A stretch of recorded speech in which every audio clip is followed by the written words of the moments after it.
बचपन से ही हम लोग जिस मंदिर में भी गए हैं, ज्यादातर हमने देखा है कि प्रत्येक मंदिरों में कोई ना कोई पुरुष ही पुजारी के रूप में होते हैं और वही पूजा करवाते हैं। लेकिन क्या आप जानते हैं कि एक मंदिर ऐसा भी है जहां महिला पूजा करवाती हैं और उस मंदिर की पुजारी महिला ही होती है। तो आइए आज के वीडियो में हम इस मंदिर के बारे में जानते हैं। रामायण के पात्रों से हमारे यहाँ बच्चा बच्चा परिचित है। इसका कारण यह है कि हर व्यक्ति के मन, विचार और रुचि को मोहने वाली अनेक कथाएं इसमें बसी हैं। ऐसी ही कथा है श्री राम के वनवास के समय पत्थर की शिला पर उनका पैर पड़ने से पत्थर का जीवित स्त्री में बदल जाना।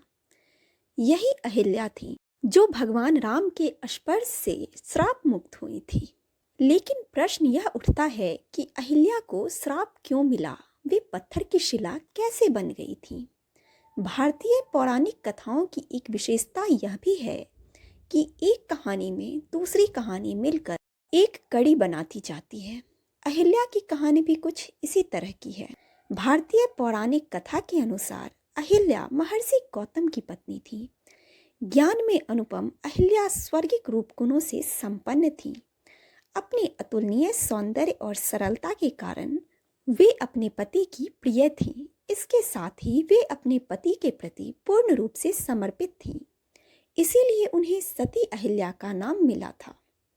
दोनों ही पति पत्नी धर्म का पालन करते हुए प्रेम रस से परिपूर्ण दाम्पत्य जीवन का निर्वहन कर रहे थे। लेकिन ऐसे अद्भुत प्रेम को अचानक एक बुरी नजर लग गई। यह बुरी नजर थी देवराज इंद्र की, जो अहिल्या के सौंदर्य पर आसक्त होकर उनका प्रेम पाने के लिए ललायत हो उठे। इंद्र को महर्षि गौतम की दैवीय शक्तियों और सामर्थ्य का ज्ञान था और इसके साथ ही वह अहिल्या के पतिनिष्ठ होने के सत्य से भी परिचित थे।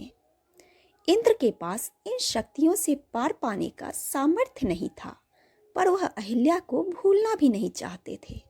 इसलिए वह स्वयं को संयमित कर सही अवसर की प्रतीक्षा कर रहे थे। फिर एक दिन महर्षि गौतम ने अहिल्या से कहा कि उन्हें एक विशेष सिद्धि की प्राप्ति के लिए कम से कम 6 माह तक वन के एकांतवास में तपस्या करने जाना है।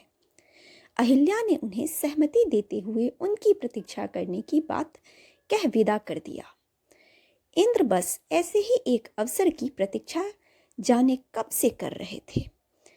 ऋषि के जाते ही वह महर्षि गौतम का वेश धारण कर अहिल्या के पास पहुंच गए।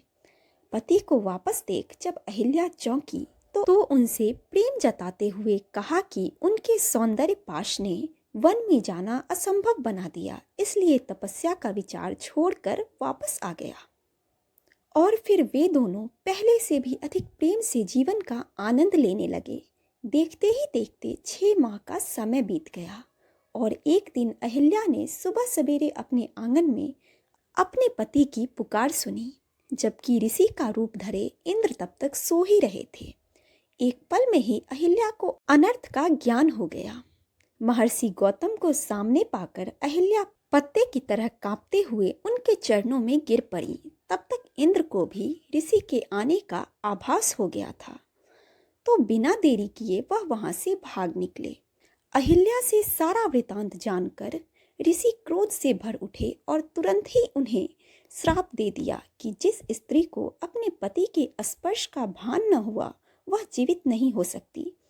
तन और मन से पत्थर की तरह कठोर व्यवहार किया है तुमने, तो तुम भी पत्थर ही हो जाओ। ऋषि के श्राप और अपनी अज्ञानता से निराश अहिल्या ने तब अपने पति को रोते हुए समझाया कि आप इतनी दिव्य शक्तियों से संपन्न हैं, आप मुझे अकेला छोड़ गए और बीते 6 माह में आपको एक बार भी आभास न हुआ कि मेरे साथ कोई छल कर रहा है। तो मैं तो एक साधारण स्त्री हूँ। मैंने अनजाने में अपराध किया है। भले ही मैं पराये पुरुष के साथ रही हूँ, पर मेरा मन पवित्र है, क्योंकि उस पुरुष को मैंने आप यानी अपना पति जानकर ही अपनाया था। तन और मन दोनों से ही मैं अपने पति के साथ ही थी। अहिल्या की बात सुनकर ऋषि उनसे सहमत हुए और कहा कि अब तो श्राप दिया जा चुका है, उसे वापस नहीं लिया जा सकता। किंतु त्रेता युग में भगवान विष्णु श्री राम के रूप में अवतार लेंगे और वनवास के दौरान तुम्हें स्पर्श करेंगे। उनके स्पर्श से ही तुम्हारा पाप धुलेगा और तुम वापस अपने स्त्री रूप को प्राप्त करोगी। ऋषि के श्राप को धारण करते हुए अहिल्या पत्थर की शिला बन गई और घोर प्रतीक्षा के बाद श्री राम के पावन चरणों के स्पर्श से पुनः स्त्री रूप में प्रकट हुई। आज भी जहाँ भगवान राम ने अहिल्या का उद्धार किया था उसकी पीढ़ी अवस्थित है और वहाँ पुरुष पंडित की जगह महिला ही पूजा कराती हैं। यही नहीं, इस स्थल पर भारत के विभिन्न हिस्सों से पूजा अर्चना के लिए श्रद्धालु आते हैं। यह परंपरा सदियों से चली आ रही है। दरभंगा के कमतौल में स्थित है अहिल्या स्थान, जहाँ रामनवमी के दिन अनोखी परंपरा देखी जाती है। यहाँ श्रद्धालु अगले सुबह से बैगन का भार लेकर मंदिर में जा पहुँचते हैं, जहाँ भगवान राम और अहिल्या के चरणों में बैगन के भार को चढ़ाते हैं। लोगों का मानना है कि जिस प्रकार गौतम ऋषि के श्राप से पत्थर बनी अहिल्या का उद्धार त्रेता युग में राम जी ने अपने चरण से किया था और उनके स्पर्श से ही पत्थर बनी अहिल्या में जान आ गई थी, ठीक उसी तरह जिस व्यक्ति के शरीर में अहिला होता है वह रामनवमी के दिन गौतम और अहिल्या स्थान कुंड में स्नान कर अपने कंधे पर बैगन का भार लेकर मंदिर आते हैं और बैगन का भार चढ़ाते हैं तो उन्हें अहिला रोग से मुक्ति मिलती है।